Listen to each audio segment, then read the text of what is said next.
Olha, vamos entrar num assunto que, pode acreditar, é muito, mas muito mais profundo do que só aquelas histórias de sempre sobre discos voadores.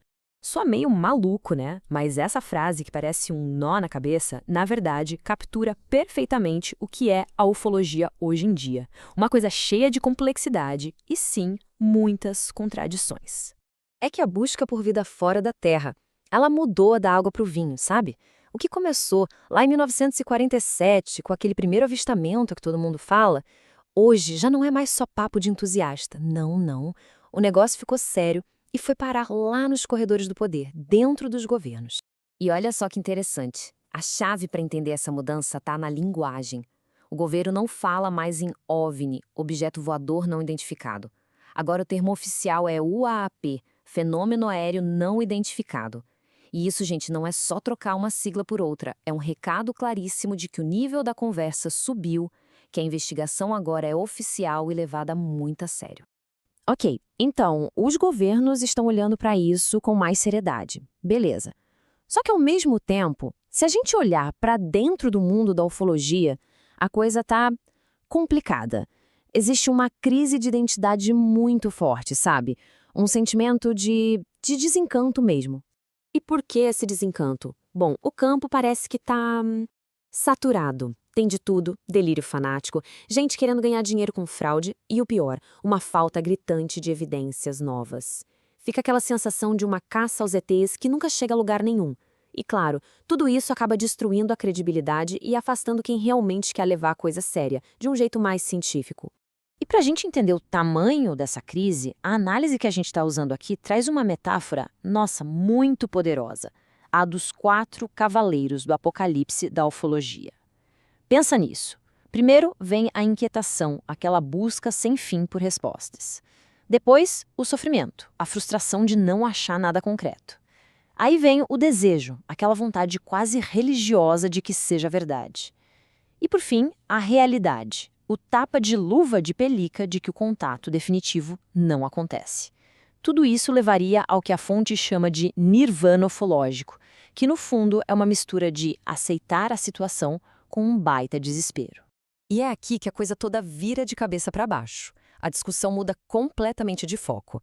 A gente para de olhar para eles lá fora e começa a olhar para dentro, para nós mesmos.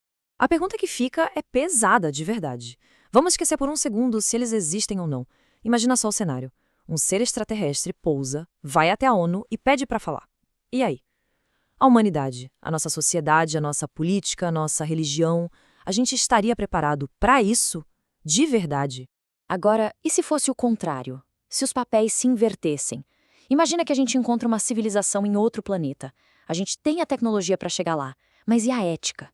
A gente estaria preparado para essa visita? Quais seriam as nossas intenções? A gente iria como exploradores? Conquistadores? Com que direito a gente chegaria lá? É uma reflexão e tanto. Mas calma. No meio desse cenário meio caótico, de crise, de falta de respostas, uma luzinha começa a aparecer no fim do túnel. E essa luz vem de onde? Da ciência e da tecnologia, que estão trazendo ferramentas completamente novas para essa busca. Pega a inteligência artificial, por exemplo. Pela primeira vez na história, a gente tem uma ferramenta capaz de analisar uma quantidade absurda de dados, de imagens, de relatos e começar a separar o que é sério do que é fraude, do que é desinformação. É talvez a nossa melhor chance de finalmente, sabe, limpar o terreno e achar algum sinal no meio de tanto ruído. E não é só isso. A ciência está mudando a própria pergunta. Em vez de procurar por naves, a gente está começando a procurar por bioassinaturas. Que nome é esse? É simples. São as impressões digitais da vida. Vestígios químicos na atmosfera de planetas distantes que gritam: "Ei, tem vida aqui." É sair da dependência do "eu vi" para entrar na era da prova científica, da evidência que pode ser medida. Então, juntando todas as peças, a gente chega no coração do debate. A ufologia hoje está numa encruzilhada. É como se fosse um grande cabo de guerra com duas forças muito, muito poderosas puxando para lados opostos. E esse slide aqui deixa isso preto no branco. De um lado, a gente tem a crença, os relatos, o desejo de contato, que às vezes parece mais uma mitologia moderna. Do outro lado, a ciência, a análise de dados com IA, a busca por bioassinaturas, por evidências que a gente possa verificar. E a pergunta de $1 milhão é: para que lado essa balança vai pender? A ufologia vai continuar sendo um campo baseado na fé ou ela vai finalmente conseguir dar o passo e se transformar numa ciência de verdade?